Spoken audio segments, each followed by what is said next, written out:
Эти участки в поселке Родниково были выделены местным жителям еще в 1996 году. Однако владельцы 270 участков оказались лишены какой-либо возможности их освоить. Здесь не было света, газа, воды и дорог. Ситуация не изменилась и спустя 25 лет. Сегодня на этом месте смогли построить дома и поселиться лишь около 50 семей. Они за свой счет протянули линию электропередач из другой части поселка. Но подстанция уже не выдерживает напряжения. Построились мы еще в 2009 году. За электричества не было, дорог не было, ничего не было. 2,5 года мы жили без света. Вообще с маленьким ребенком. Сколько обращались в сельский совет, помощи никакой не было. Все своими силами. Свет провели через 2,5 года за свой счет. Электричество тоже. Сейчас подключились. Многие отапливаются, естественно, светом, кондиционеры, еще трансформатор не выдерживает. В нашем массиве отдельно должна быть подстанция. Много людей здесь уже построились. Напряжения как не было, так и нет. А понятно, что все живут, и всем нужно напряжение, кушать готовить. Мы уже не говорим о газе, мы говорим просто о элементарной вещи. Свет. Зимой, когда после 5 вечера, все, уже можно там на костре во дворе готовить, но нет напряжения. Местные жители неоднократно обращались в местную администрацию с просьбой решить их проблемы.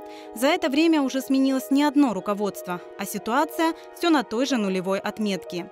Не дали результата и обращения к представителям районной администрации. Люди жалуются, они ходят по замкнутому кругу уже 25 лет. Корень своих бед они видят в бездействии местного руководства.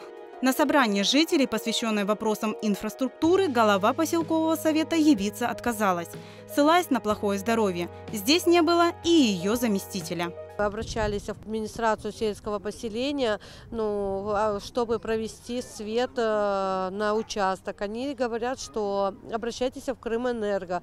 В Крымэнерго вчера получила обращение, что они требуют, что нету инфраструктуры, нету дорог, пусть этим занимается сельсовет, обязанность сельского совета. Мы написали в администрацию Крыма. Наше обращение они перевели в Министерство топлива и энергетики. Министерство топлива и энергетики ответило, что они поручают Крымэнерго, чтобы они нас подключили до 1 сентября. Как видите, электричество так и не подключили. У нас собственного жилья нету, но опять же из-за того, что свет не подключают и вообще неизвестно, когда он будет, это откладывается, я даже не знаю, на сколько времени. Обивая пороги чиновников, люди просят о самых элементарных условиях жизни – свет, газ, центральное водоснабжение и, конечно, нормальные дороги.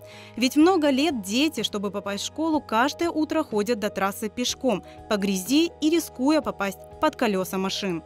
Скорая помощь не может доехать.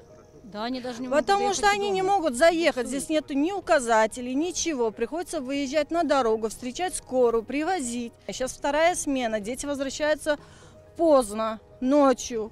Это хорошо, у кого есть машина, они выехали, забрали. А у кого нету, они возвращаются пешком по темноте, по грязи.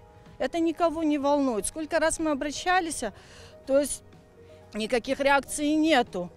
Семья Эннановых в новом районе Родникового построилась первой еще в 2002 году. Инженерные сети семье удалось провести в дом за свой счет. Воду они берут из скважины, а печку до сих пор топят дровами и углем. Мы начинаем заготовку дров, чтобы протопиться зимой. Также у нас 3 тонны угля уходит, потому что паровое отопление. Тонна угля 12 тысяч. Вот и представьте, 36 тысяч выходит за зиму только на угле. Дрова, это получается, кто поддоны отдаст, у кого есть газ, они делятся, отдают то, что им старый хлам. Вот распускаем такие деревяшки, доски, палки всякие находим и отапливаемся всю зиму. Но и это еще не все беды жителей Родникова. По причине бездорожья сюда не могли заехать машины за мусором, хотя счета за услуги людям были выставлены. Конечно, селяне не сидят сложа руки и борются за свои социальные права. Они все еще надеются, что на их обращения и письма обратят внимание власти Крыма. А местная администрация все же займется делом – жизнеобеспечением их массива.